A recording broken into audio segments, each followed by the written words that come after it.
by Skippy, America's largest selling peanut butter. If you like peanuts, you'll like Skippy.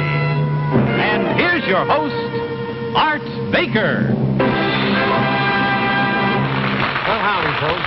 Say, it was fun. It was exciting, an unforgettable experience. But am I glad to be back in my U.S. Foreign office in the good old USA. Now, during the summer, we repeated 12 shows. And the reason we did, so that our camera crews and myself could travel through the world. That was to film many of the unusual international features that you've asked for. Oh, let's see. We kissed the Blarney Stone in Ireland. We went over to England and to Denmark and Holland, down through Germany, little Switzerland, through France, Spain, over in Italy, down in Africa, and, Monte Carlo here. So here we go with the all-new You Ask For It with the international flavor. And here's our first request.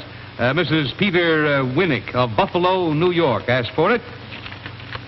She wrote, an illustrated French magazine showed some breathtaking photos of a knife thrower who threw his sharp cutlery at a pretty girl spinning on a wheel, while he balanced himself precariously on a slack wire. To me, that is pouring danger on top of danger, but I'm asking for it. Mrs. Winnick, from London, England, one of Europe's most celebrated thrill acts, Elizabeth and Collins. You ask for it. Now, here is a target for you that's well worth missing. Now the knives, one by one, circling her head. Steel points, needle sharp, nerves of steel.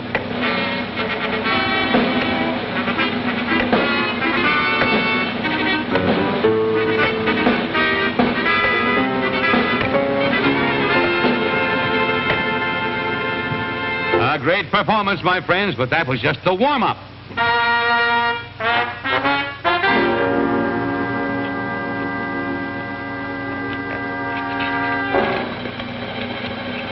Now watch this.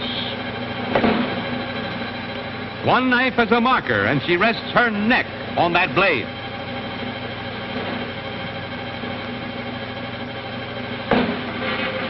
And the knives come fast.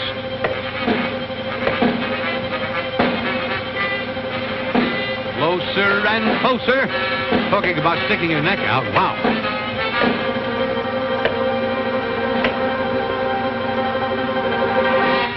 Knives in the cup of her throat, and they are thrown hard. They're deep into the wood.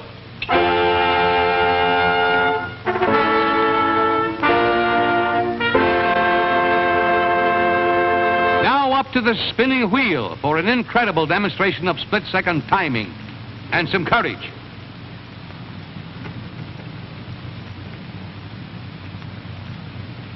Collins sets up the slack wire. He was an expert wire artist and a knife thrower before he thought of combining the two.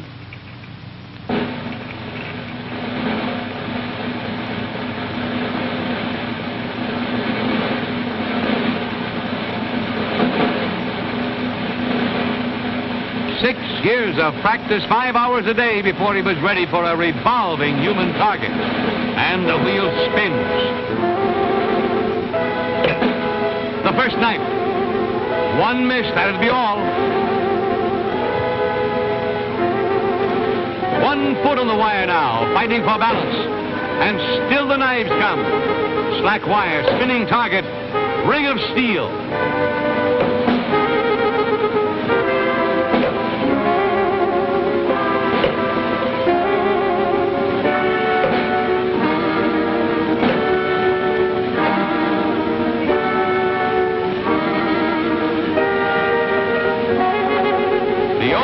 In the world that combines slack wire with a rotating human target.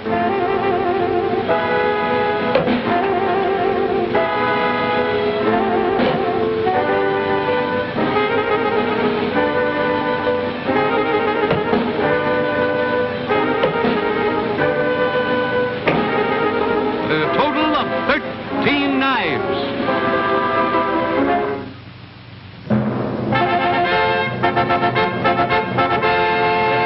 And Connors. And Mrs. Wyrick, you can imagine how I felt looking over this night artist's shoulder there as he poured danger on top of danger. You asked for it.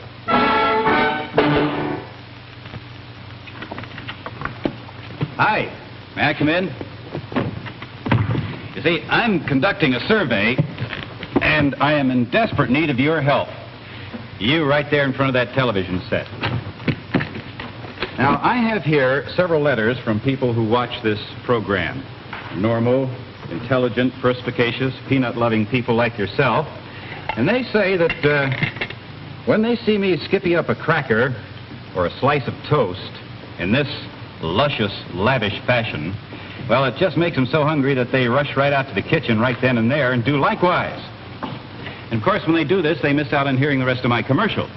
And if this were to become a widespread practice, my sponsor might feel that I was unnecessary around here. So it's essential that I find out exactly how many people are switching to the kitchen and going dippy over skippy when they watch me spread the bread.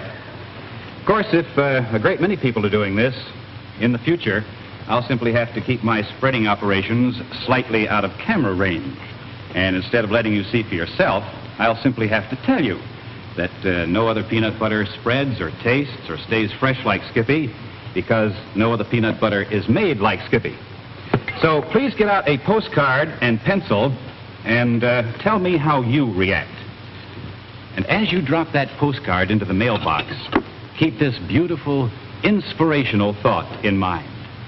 If you like peanuts, you will like Skippy.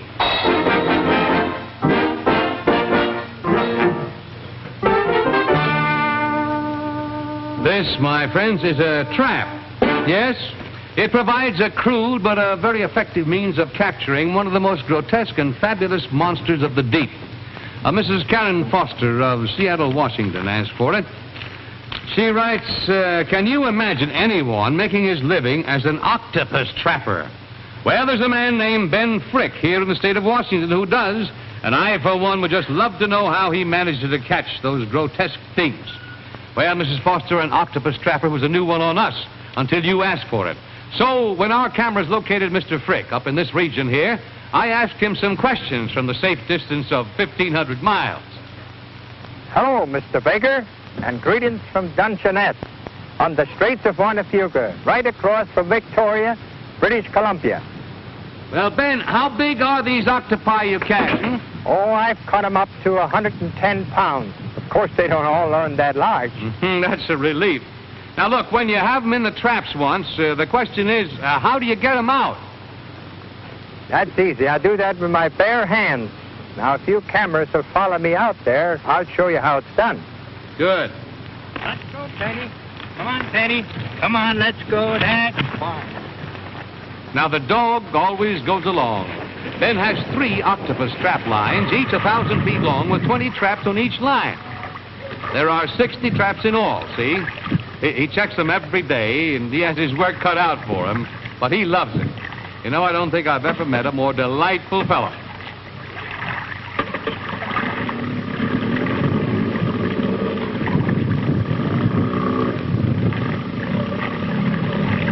Well, so long, good fishing, Ben. Now, Ben catches the buoy, and he plays it over the pull eye.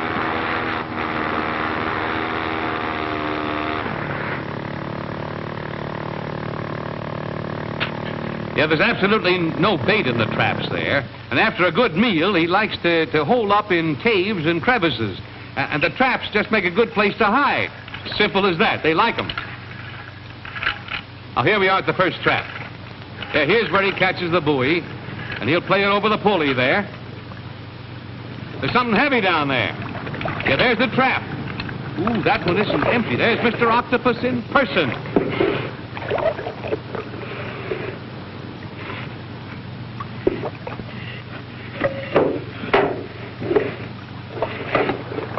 Look how he hangs on with those powerful suction cups. Come on, Junior, out you go. Now, Ben sometimes pulled up a trap with 1 octopus inside and 2 more clinging on the outside. Okay, Junior, let's have a look at you here. Well, it looks pretty big to me. That's big enough. How'd you like to meet up with one of those in a dark night? Well, Ben knows how to handle them, though. You know, this is one place I'd hate to get all wrapped up in my job. You see what I mean? Those suction cups. There's a trick to handling the creatures, and Ben's one of the few who know how. He can tell by the feel of the muscle just when the cups are about to be relaxed, and he gets his arm away fast. Heaven help the guy who doesn't know how. Here's a living beauty. Think of the ones that got away, too. Ben's been trapping octopus for a good many years. Well, on we go to more traps. If he's lucky, the boat will be full of them coming back. By the way, he never puts more than one octopus in a single compartment, confined together in captivity, or they'll kill each other. Well, Ben's had a busy day making the rounds, checked a lot of traps. And in just a moment, we hope to see a day's octopus catch. Hey, come on ashore, Ben, will you? And let's talk it over. Any more luck? Well, Art, I had a little luck. Did you ever see an octopus up close? Yeah, once, but let's see it again, huh?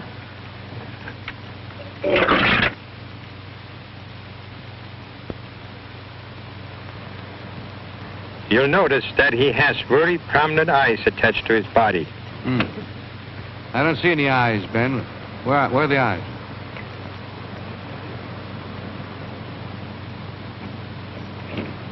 Oh, yeah, I saw it, yeah. Uh-huh. His mouth is in the center of the underside of the body, and it has a sharp beak.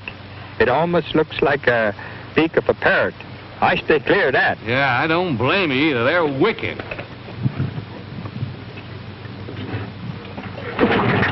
Would you like to see this octopus move on land? That would be a sight, yeah. I'll show you.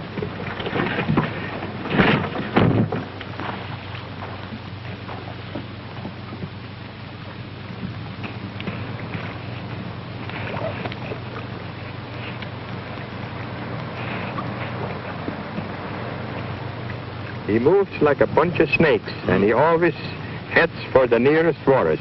And of course, he sometimes shoots out a brownish ink as a means of protection. In deep water, he moves by means of a sort of jet propulsion, taking the seawater through his gills to move himself forward. Uh-huh. Well, Art, it looks like today's entire catch is just about ready to go on display.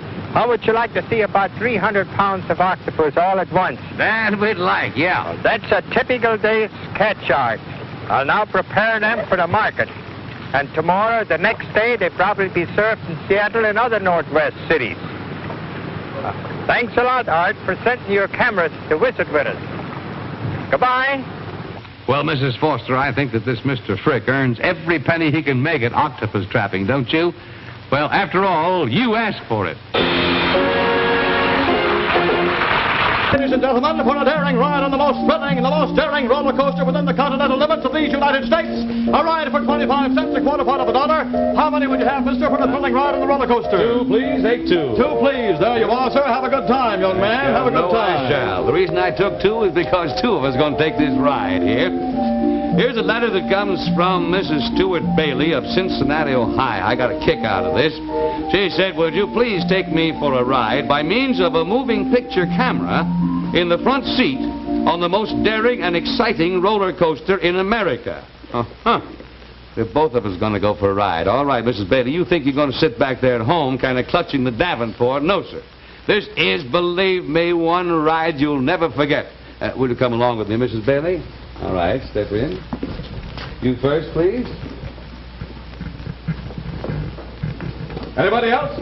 Anybody else? 25 cents for a ride on the roller coaster. Anybody else? 25 cents, please.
Well, tell me, young man, did you have a good time? Did you get your money's worth?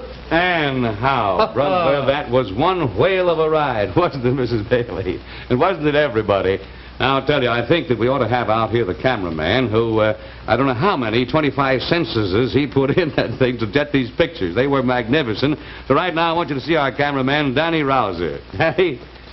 Hiya. Thanks. Did you get your money's worth on the ride? I certainly did, Al. It was a little tough job, assignment, but I think we got it. How many times did you go up and down those things?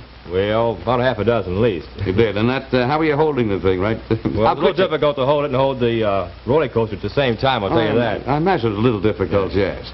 But I can't complain, though, because, well, you see, I asked for it, too. That's right.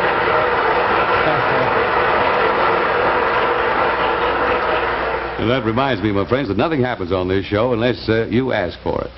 Now, who would ever think of asking to have a roller coaster ride at home in the living room, the Davenport, but Mrs. Bailey did. You may have quite an idea of the unusual, the thing maybe you want to see repeated.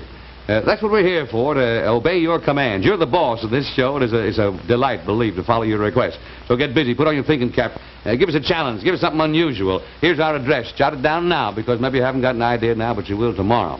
Here it is. You asked for it.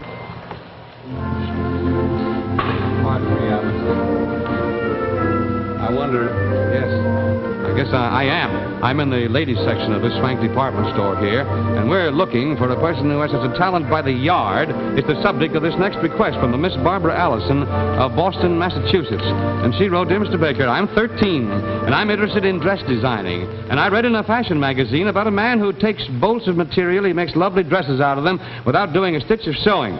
He does all this in just a few seconds. I would like him to design some dresses on your show, please. Sincerely, Barbara Allison." Well, Barbara, I guess you'd be kind of more comfortable in this section here than I would. But here is where that lightning-fast dress designer springs into action, and I do mean that. His name is Alphonse Berger. He's professionally known as the Great Drapo. And I want you to watch very closely while he goes into action, because you asked for it.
And now, ladies and gentlemen, I'd like to call your attention to my next dress, a complete and practical street frock. One straight length of material, no pins, completed in about 30 seconds. Watch it.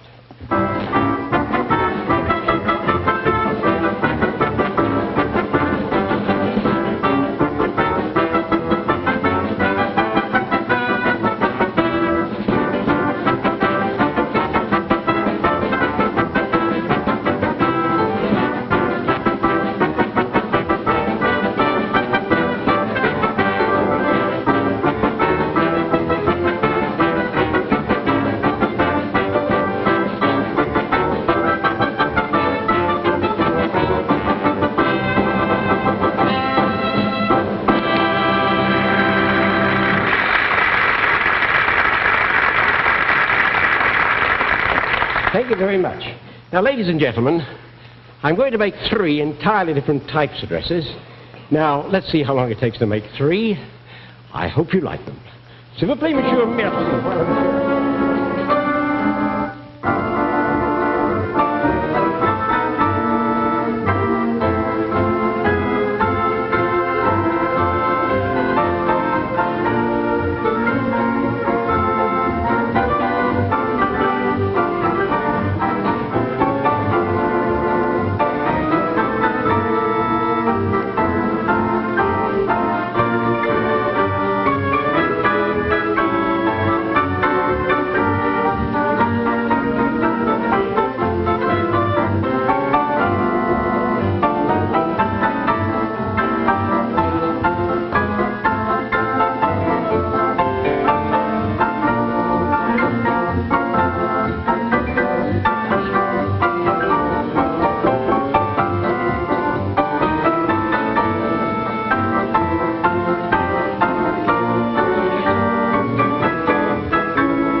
bother to give the bride away. No, Take your coat off. Take your coat off. Here you go. Yes, sir.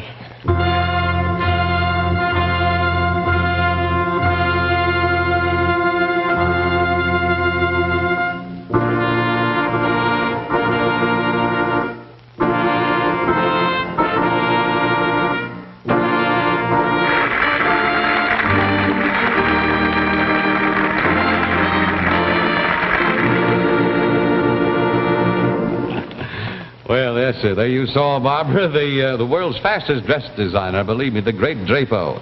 And I feel indebted to you, too, Barbara. I feel very, very elegant because you asked for it.